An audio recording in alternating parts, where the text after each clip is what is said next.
brothers and sisters, may the Lord be with you. A reading from the Holy Gospel according to John. 6 days before Passover, Jesus came to Bethany, where Lazarus was, whom Jesus had raised from the dead. They gave a dinner for him there, and Martha served, while Lazarus was one of those reclining at table with him. Mary took a liter of costly perfumed oil made from genuine aromatic nard and anointed the feet of Jesus and dried them with her hair.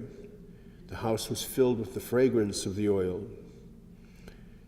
Then Judas the Iscariot, one of his disciples, and the one who would betray him, said, "Why was this oil not sold for 300 days' wages and given to the poor?"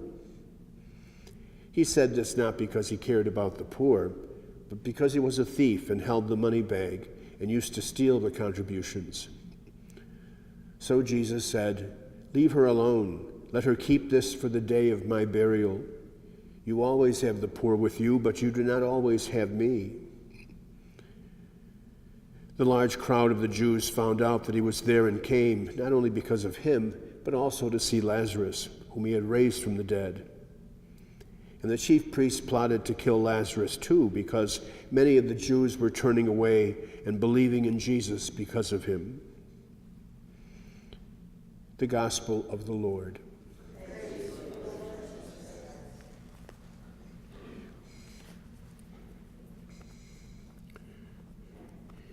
On this first day of Holy Week, we find for the first time hearing about Judas Iscariot.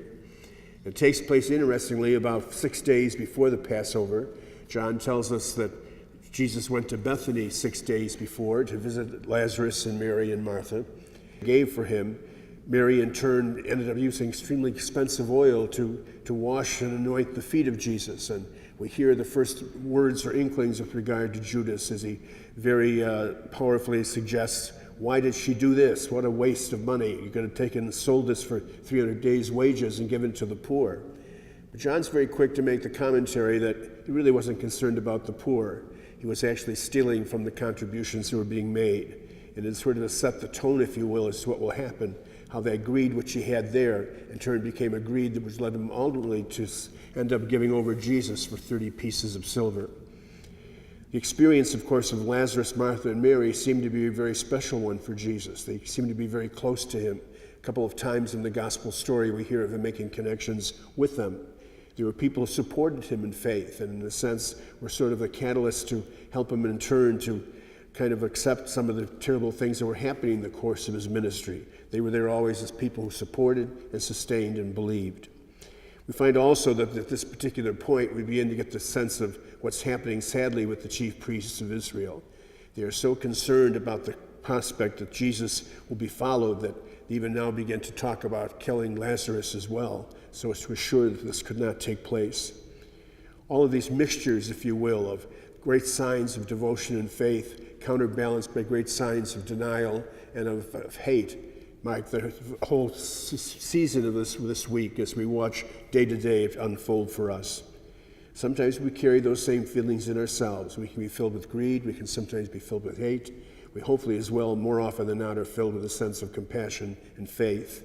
And so as you make this journey from Bethany up into Jerusalem and then in turn to the place of crucifixion, let us be mindful that even as we condemn those who showed such terrible feelings towards Jesus, we have to be honest and say sometimes there's things within ourselves that should also be readily condemned.